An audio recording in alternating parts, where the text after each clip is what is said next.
Before the poem, there was silence. Before the story, there was a forest. And before the Ramayana, there was a single moment of grief that changed everything.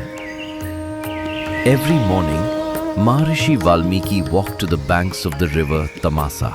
He had lived as a sage for decades, a man who had once survived by the sword, now devoted entirely to truth. And then he saw them.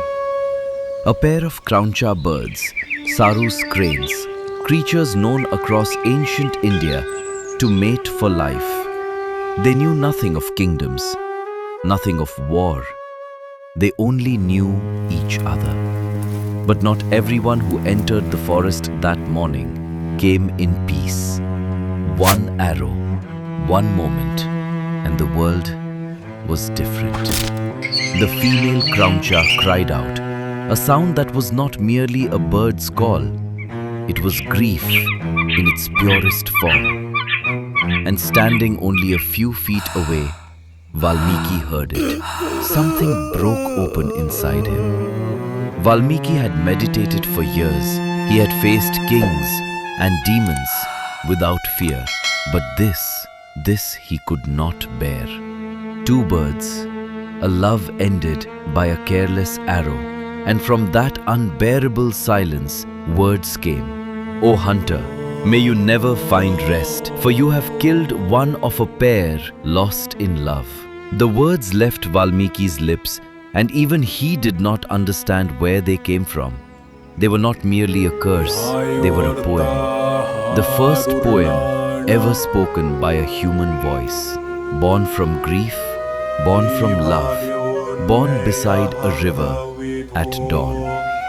And this single shattered moment became the seed of the greatest story ever told.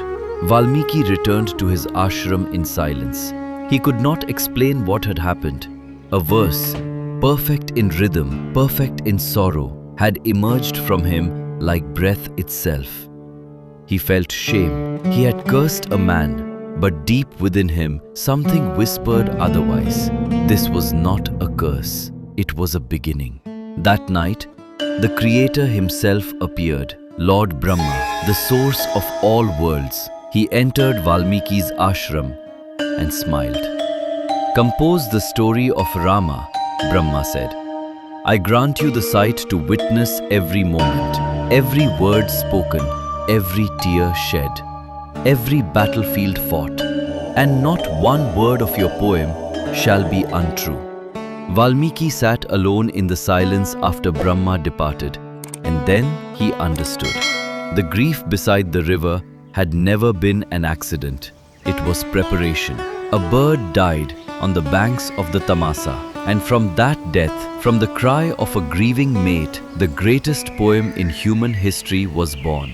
This is the Ramayana. And this is where it begins. Not with a king, not with a god, but with love and loss, and a sage who could not look away.